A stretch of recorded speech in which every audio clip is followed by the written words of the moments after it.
Well, a very good morning. Thanks for clicking on to this special edition of Vulcan's Views on Europe. It's Smothering Sunday. Hope you're enjoying your day. Of course, it's early still, but if you're heading out and about today with your friends or family, you'll be certainly wanting to wrap up warm today. It is certainly cold. It is going to get colder. And of course, we have been talking about this now for the best part of a week to 10 days. But while we know it's going to be cold, we're going to see a very strong northeasterly wind making it feel bitterly cold out there. We are asking ourselves the question as to whether we'll see snow across the south coast or not. That still remains a question. A lot of it depends on how much moisture we can get in and how quickly the cold air can reach the south coast as well. But I'm going to show you a few things.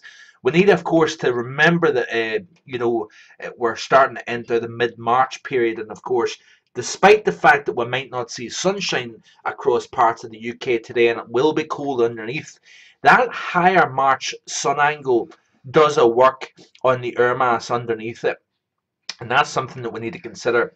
We also need to consider things like the warm ground temperatures. Now, truthfully, I don't think, although we've seen some milder weather, especially across the south over recent days, I don't think the mild spell has been persistent enough, allowing that ground to really warm up enough that it's going to stop things from accumulating if we do get that moisture that's flung up from France across the channel, maybe picking up added moisture off the channel and therefore into the south of England as well.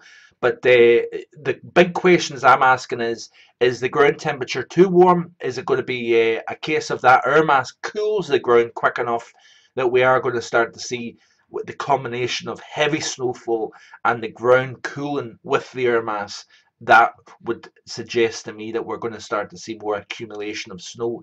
But the ECMWF, it really isn't buying the idea. It's keeping the bulk of the moisture to the south of the UK. So really, if you're looking at the ECMWF, it's a no-go, really. There's not really going to be much in the way of a snowfall event across the southwest, much at all. GFS, on the other hand, has been more adamant throughout the course of the week that the cold air will come down, the moisture will get transferred north, and therefore we will see an accumulating snow event across the south of England over the course of tonight and into tomorrow morning. I'm going to break this down for you. This is the GFS, 850 millibar temperatures, and we've got a very impressive air mass, folks. This really is very impressive. The -10 line here by Sunday afternoon, now covering the bulk of Scotland, the bulk of Northern England, and it's heading southbound here. Now you notice here, I want you to draw your attention here to the 0 line. This is going to be a very fine line here. It's raining down here at the moment, and the temperature's mild at 6, 7, 8 degrees. It might feel cold in the wind, but the air mass isn't conducive for snow at this time. But over the course of the next 24 to 36 hours, there's going to be a very fine line here. There's a process that needs to go underway here later on this afternoon. What we need is we need the cold air, the column, basically from the surface right up to the upper levels, needs to cool quite dramatically.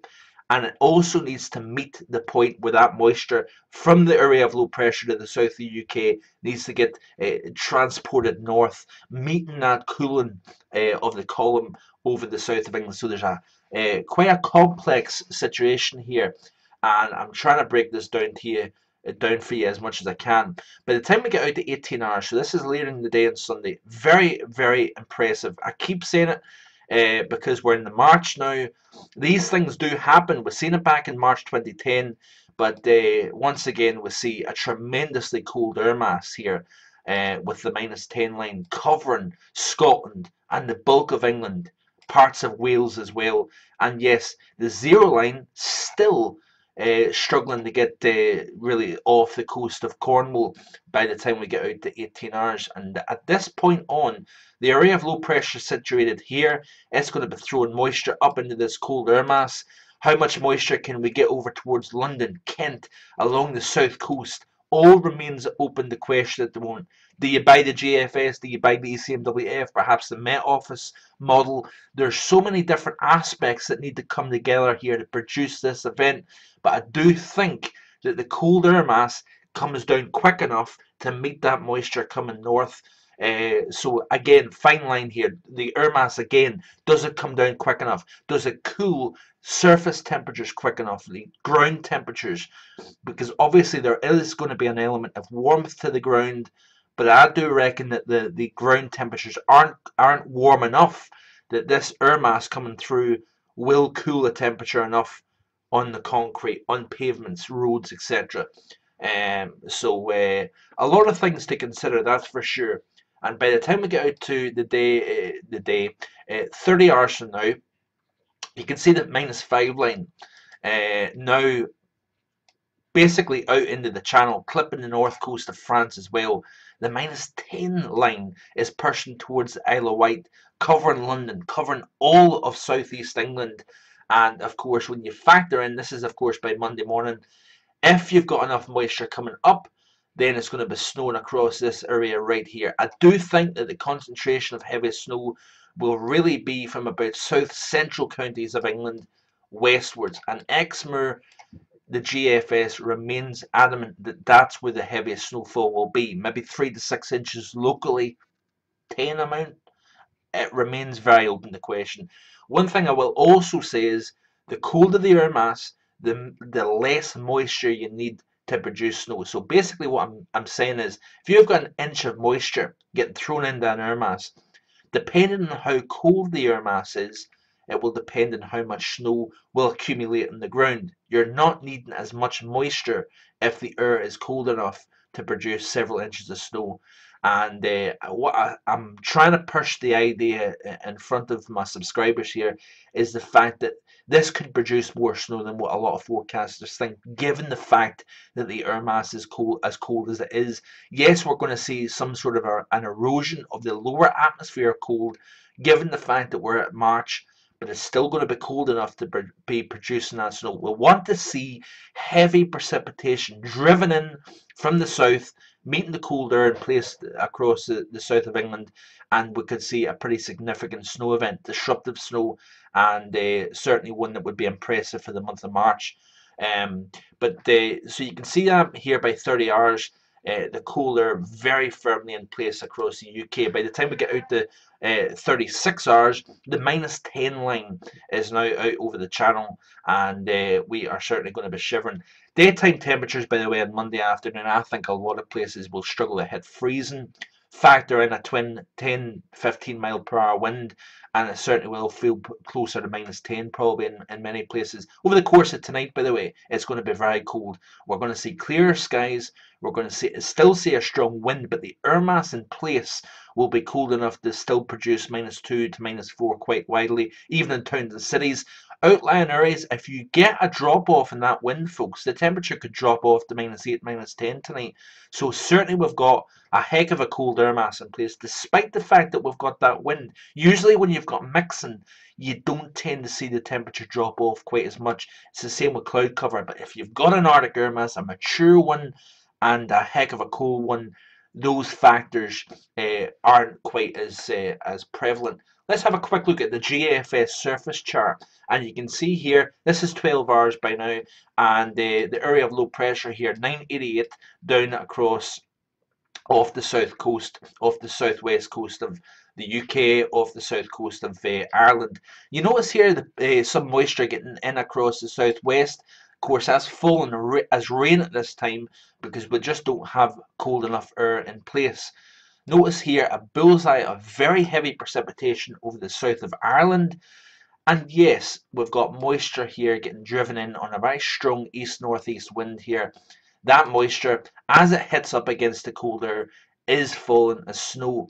And so don't be surprised, even if you live in western parts of the UK, the air mass is cold enough, there's moisture getting driven in, that will produce snowfall, and we might even see a light dust, and perhaps some places that see more concentration of snow might see a little inch or so of snow. So certainly winter is certainly back with a vengeance, that's for sure. But again, it's been highlighted, there's no surprise, the indices have been showing us this all along, even before the models suggested so. But you can see by the time we get out to 12 hours, we've got moisture around. By the time we get out to 24 hours, we notice here that we're starting to see a pep up of the moisture. There's the area of low pressure here, starting to push more concentrated moisture up into the south of west of the UK. And notice here the 528 line, 522, 518. Very cold air. When you see these thickness values here, folks, it represents how cold the air mass is. And basically, air that's typically suspended in the mid levels is getting pushed down to the ground. The colder the air mass, the lower the thickness value, the more the air mass is actually colder down at the surface. So, really quite impressive. I really have to keep saying that. So you can see the moisture getting driven into the southwest of England, and by the time we get out to 30 hours, we're going to have an interesting scenario here. The GFS really does show that by this stage, with the pretty substantial amount of moisture over the southwest, over south central parts of the UK, this is at the stage, folks, where the cold is now in place. So this here should be falling as snow by the time we get out to Monday morning. It will be very interesting. I'm very curious to see how much snow actually comes from this. Notice here over the Grampians it should be snowing, and along the east coast it should be snowing as well. But you notice here the lack of moisture now over the mainland, over the heart of Britain. That would be indicating that we've got clear skies tonight, allowing that cold air to really settle in. And any cloud cover will lose any warmth that we get generated today down at the surface. That will quickly escape back to space over the course of tonight into tomorrow. So it should be a better day tomorrow. Less cloud cover, slightly less wind, but it will be the coolest day that we see. Most places will struggle to hit freezing, I think, tomorrow afternoon. Quite impressive given the fact that we do have a much higher sun angle. You need a very, very cold air mass at this time of year to keep daytime temperatures down at that level. But let's have a quick look at the GFS snowfall chart. This is by 24 hours, and you can see here basically the moisture getting driven in on that east-northeasterly wind. Is shown here that it's picking up in the snow aspect. Whether we see accumulations or not, again, remains hit and miss, I think. I think it depends on how quickly the snow comes down, whether you're going to see a covering of dust and even an inch or so. Likely over higher ground, over the Pennines, we might see a few inches of snow here over the course of today and tonight as well. And you notice here that it's picking up on snow across the southwest. But it really is a case of, by the time we skip through to 36 hours from now, once that moisture, the higher concentration of moisture comes in, that is when we're going to start to see the accumulations develop here over Exmoor, Dartmoor, the heart of southwest England. We are going to see that, and you notice here the southwest of Ireland as well, a little bullseye here. And of course the moisture is getting driven in, the cold air coming down, and you've potentially got snow. The north coast of France, they're going to see a significant snow event from this, and also the Low Countries as well could see some pretty substantial snow, disruptive snow. Thankfully it's a Sunday, we don't have as much traffic on the roads, but tomorrow morning that might be a different story altogether. So certainly a lot of winter coming over the next few days. How long will it last? Well, I'm going to be posting that in just a few seconds on markvoganweather.com. So tune in. If you haven't already done so, you can sign up for a free trial, 7 days, full access to the website. And yeah, we're in mid-March, but we still have winter weather to contend with. Bye for now.